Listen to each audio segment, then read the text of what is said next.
Hey there, business owner. Welcome to the Entrepreneur Evolution Podcast. This is our weekly episode, and I'm so happy you are here. Let's get started. Peter Burstein, welcome. Hi, Annette. Thanks for having me. You are here, and I honestly could not be more thrilled that you are here and to have this time with you to not only catch up, but learn more about this current chapter for you and your company. How are things? Things are great. I'm excited to be here. I'm excited to tell my story, and I'm humbled and appreciative for the invitation. Oh, that's great. So today we are joined by Peter Burstein. He is the president and owner of Units, which is portable storage in Baltimore. I can only imagine how busy you've been with this real estate market and everything. Yep. So before we get to that, let's rewind and just catch us up to speed. Fill us in on life after college and kind of how your career started out. Sure. So this is kind of like my third chapter. So I pursued a career in law. So I have a law degree, practiced law for 3 years. Ultimately kind of realized it just wasn't for me. Mm-hmm. So I shifted. I was a business major. So I was a marketing major in undergrad. So I wound up pursuing a career at that point in the title insurance industry, which was a good marriage. It's a good marriage between law and business. Right. It gave me the opportunity to help grow and start business, but at the same time have that little splash of legal in my life. So that was a great blend. Mm-hmm. And that took me to around 2016-ish. Mm-hmm. Had a chance to exit the industry as part of a sale of a business. Mm-hmm. Long story short, at that point, I had to actually get out of the business because of those amazing restrictions that sometimes happens when you sell a business. Right. So I found myself in my low 40s, having the opportunity to kind of start a next chapter and reinvent myself. Mm-hmm. And kind of stumbled into an opportunity to get into the storage industry. One of them is Units Portable Storage, which is a national franchise. Mm-hmm. I have the Maryland franchise. So I have, over the last few years, done a 180 and reinvented myself and made myself an authority on mobile and portable self-storage, which I honestly never thought I would say. Right. I know. Just like I would never say, I'm in the pallet business. My goodness. Right. Look at us, Peter. Okay. So when you go through that self-discovery, you say you stumbled upon it, but I'm sure you were putting feelers out there when you're going through like a massive change, right? So how did that look? Because we have a lot of people in the audience, entrepreneurs like you, they've gone through selling a company and they're done with that chapter, right? Yep. So, and they really are curious learners and hustlers and don't want to go back and work for anybody else. So let's talk a little bit about that chapter. Yeah, I wish I could say that the light bulb, there was a light bulb moment. It happens. Right. I wish I could tell you that the light bulb moment just kind of happened the day after I had to exit that industry. It just didn't work that way. It was, for me, selling the business for me gave me the chance to exhale and take a step back. Mm-hmm. And plan my next step. And through exploring that and some opportunities that came up, I was able to get involved with a few of those opportunities, and it just kind of snowballs. You talk with people, you meet people, you learn, and through pursuing a couple of opportunities that presented themselves to me, you start to see it build upon itself. And with the benefit of hindsight and looking back, there was any number of 3 or 4 things that happened that without each of those happening, I would not have stumbled upon Units. So had I just sat home and waited for the phone to ring, I guess at the end of the day, it wouldn't have happened. And each one of those amazing opportunities, each one among themselves is a great opportunity. This wouldn't have happened. So just, it was a matter of going out and hustling and trying to find the next thing. And just organically, it just presented itself. It's great. That's great. So talk to me about the franchise model, because we've had actually a lot of franchise companies and business owners on the podcast. What do you like about units and what they do? All right, so it's a great question, and I am the poster child for why franchises are amazing things. Okay. I am the least mechanically inclined person you will ever have on your podcast. Okay. and here I am, I launched my business 2.5 years ago, and here I am. I have a fleet of trucks, and I have forklifts, and I have 2 warehouses. And had I tried to do this organically on my own, right. And what that means for my business is manufacturing containers overseas, having them on cargo ships, bringing them to port, designing and building trucks and delivery systems and forklifts and warehouses. I wouldn't have had the slightest idea how to do that. So what the franchise model did for me, it allowed me to do that. It allowed me to become an authority on portable self-storage. And it allowed me to catch up on 20 years of experience and expertise and mistakes, I'm sure. And it gave me a good model that I could just use and execute on, which is my strength. So good. And it's so great to hear you with that massive growth and all of those different things at your fingertips. I remember when this was probably just as you had started, and I don't think you even had a forklift back then. You had some warehouse space that you were accessing, and you had the crates and container. Refresh my memory if I'm off track here, but you were really starting out and spreading the word and rebuilding relationships and revisiting relationships and building new relationships and everything, and just kind of sharing your story of saying, it's me, I'm here, it's still Peter, I'm ready to do things, I'm ready to make things grow. And I was just so proud of you in that moment, because it's like, thank you. Awesome. Let's go. Like, this is great. He's going to do great at whatever he does. Thank you. It's not easy, but it just takes a lot of hard work, and here we are. That's great. So you have the whole Maryland territory, and you mentioned that you have other types of storage items. Is that something you want to talk about, or no, or share or promote right here? I have some related businesses with outside storage, fenced storage lots, which we don't need to go into too much detail, but that was an example of an opportunity that I was able to capitalize on that led me to units. So I just happened to see a niche of markets that needed maybe some local presence and some updating, and that's kind of how I got to where I am. That's right. Okay, good. So when anybody thinks about storage needs, anything that they need to store, you are the go-to guy. I'm the guy. I'm storage. I love it. I love it.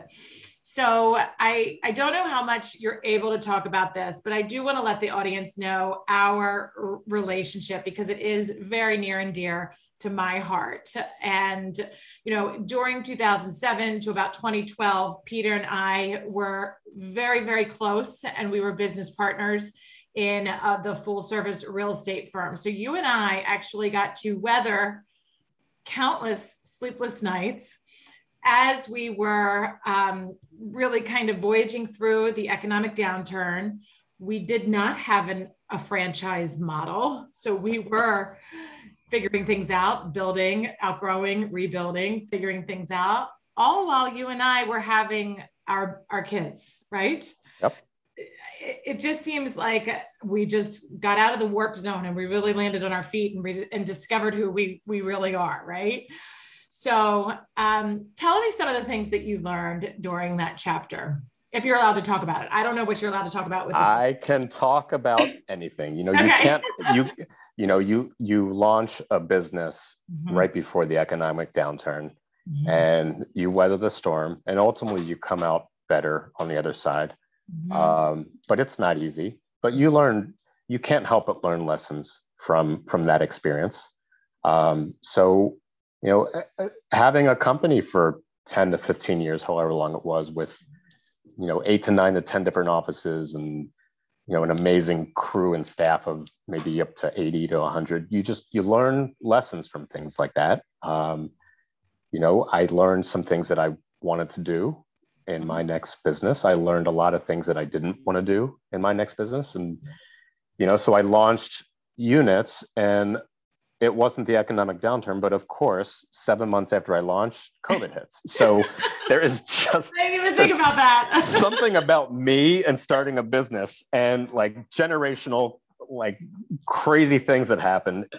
So, it was actually, I did draw upon that experience that we went through. You hope you never have to deal with things like this, but we dealt with an economic crisis at the beginning of that business that you're talking about. And I dealt with COVID as a startup with this business. Mm-hmm. So, you realize, what did I learn going through something like that the first time? What can I apply in this case? And you don't get to hit pause. You don't get to just bury your head in the sand. You have to tackle it head on. And there were absolutely some things that I learned, at that first go around that I was able to use this time to navigate this company through what was, a startup just before COVID was not an easy thing. So you draw on your lessons and you navigate it through.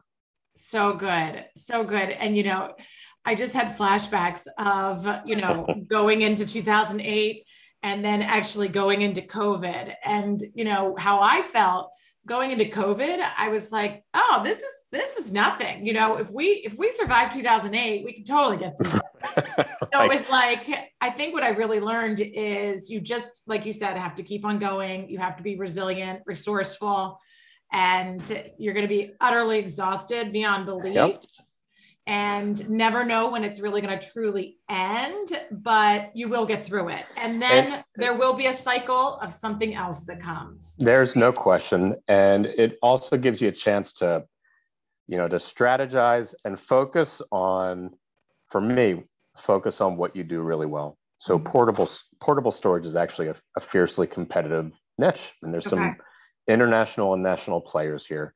And, you get into a situation with COVID. And for us, one of our biggest selling points is the fact that we're local. Right. And, when we had to get in and dig into the Maryland shelter in place rules and making people feel comfortable that, we're aware and sensitive of the things that were happening around us, it just wound up being a differentiator for us. So It's great.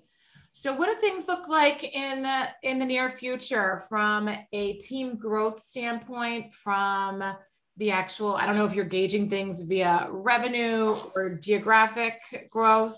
I gauge everything. One of the interesting parts about this business is the need to plan 12, 18, 24 months ahead.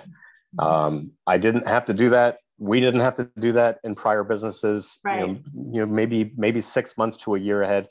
This business demands that you plan 12, 18, 24 months ahead. And it actually winds up being amazing because you get to budget and forecast, but it also requires you to start thinking about next steps and growth. So my next 12, 18, 24 months will be to continue to scale the business, rent roll rise, rent additional containers, grow my revenue, grow my footprint, open additional facilities, find more amazing people to come join our team and help grow, and more trucks and more forklifts. And it's an ever evolving business, but it's an amazing business. So far, so good. Well, it's also so interesting to see how much this, this business actual model has changed. When was the actual unit, the canister on site, introduced to self-storage? Do you know? I don't know the exact date, but I know that there's a large company that we all know. My guess is they were doing it maybe 30 years ago. Oh, that probably. I know that Units was founded somewhere between 15 and 20 years ago. I was going to say about like 13, 15 years that I felt that I started to notice, So the industry itself has evolved. You have, you have a company that essentially invents the industry. Right. And then you have other competitors come in, and Units, for example, was one that came in, and they get a lot of credit. They took the existing service and niche, and in my opinion, they've improved it. So That's I'm great. just happy to be along for the ride. That's great. Do they do interstate? So we do. So when I launched my franchise, there was maybe 22, 23 locations. Now there's about 60 locations. Wow. So what that does is it opens up opportunities to do long distance interstate relocations. So there is a whole separate division of Units that facilitates relocating state to state. Right. And the nice part about it is, in Maryland, you have the locally owned location that knows the area. And, when you get to the location in Florida, for example, or California, and there's a locally owned franchise waiting for you there. So it's the best of all worlds. Right. I love it. I love it. And then you're not in a stuffy suit in an office. You're actually right. I dressed up today, Annette. I'm wearing a t-shirt that has a collar. Great. Nice. I wear sneakers, and yes, it's a nice part of this. There's no question. It's great. It's great. So what keeps you going? What keeps you motivated? How do you, stimulate your curiosity and learning and growing? Are you a book reader? Are you a podcaster? Are you just reading? What do you do? I am ultimately at its core, I'm just very, very competitive. And I absolutely adore this business. That, again, I feel very lucky that I was the one that, I don't know, whatever light bulb moment there was, I pinch myself sometimes that nobody has come in here to do this the way I did it. So I take great pride that our location is doing really well compared to the other locations throughout the country. And we're scaling this incredibly quickly. So that's what drives me. It is looking at a 3 and 5 and 10-year plan and making sure that I'm hitting all points. And ultimately, it's that plus my family. If you ask me what drives me, it is making my family proud and doing the things today that is going to set us up as a family to be able to do all the things we want to do in the future. So I love talking to other business owners.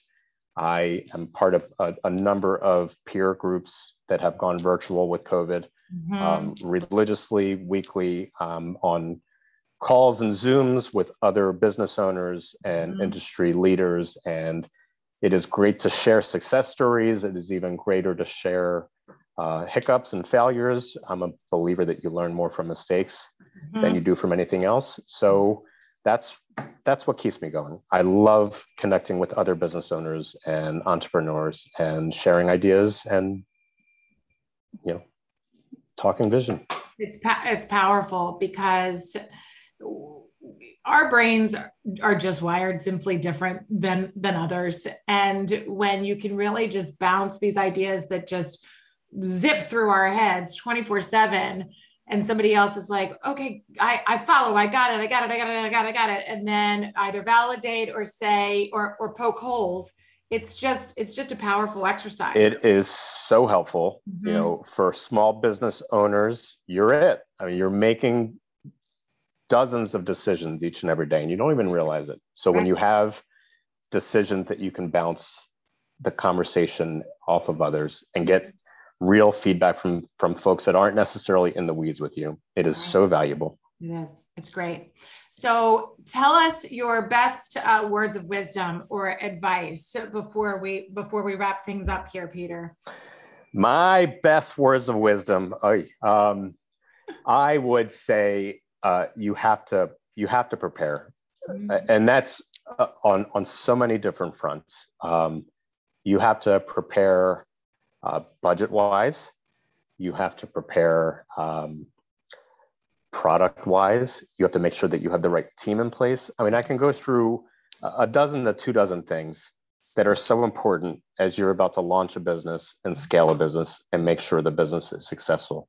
But at the end of the day, it is absolutely about preparing. And it's not just assuming success, it is preparing for everything. It is preparing what What if we outpace our success? What are we going to do then? What happens if we don't meet our projections? You have to take into account all possible scenarios. Yes. And you just have to be prepared for it. So my word of advice is be prepared. Awesome. That's so good. So how can our community here, our audience, support you, find you? What do you want to put out to the universe? Are you hiring and want to throw something out there? Like, where can we find you and how can we support you? I am very fortunate to be part of an amazing franchise. I have an amazing local company here with just the most reliable and caring and loyal staff. Right. They care about this as much, if not more than I do. So it is so important to have that. I feel very, very lucky. I just have this amazing company with this amazing product. So think of me, I guess, when you need portable storage. We are convenient. We are affordable. Mm-hmm. We are amazing. We deliver self-storage to your doorstep. So whether it's something that can help or whether it's an emergency, think of us when we can help you declutter or stage or move or relocate or store. Awesome. And what's the website? Let's just drop it here. We're going to drop it in the show notes, but let's just say Sounds good. www.unitsbaltimore.com. UNITS Baltimore.com. Awesome. Well, I value your friendship. I am grateful for you, and I am so proud of you. Thanks for being here today. Thank you, Annette. Thanks so much for having me. It was so great to do this with you. You're amazing. Thank you. I'll talk to you soon, Peter. Thanks. Bye. Wow, what an episode. Did you learn something new? I hope so. I am so happy you were able to be here with us today. I'd love to hear from you. Leave me a review and I will be sure to read it and respond to you. Also, if you'd like to email me, my email address is yourock@iEvolveConsulting.com. Hit subscribe, and every Tuesday you'll get notification when the next episode drops. We really have some amazing interviews and tips in the future. Anything you need, I'm here for you. I want you to keep your momentum. I want to help you stay accountable. I want you to stay inspired. I want you to evolve. So please let me know what you need, and I'd love to hear from you. Take care until next time.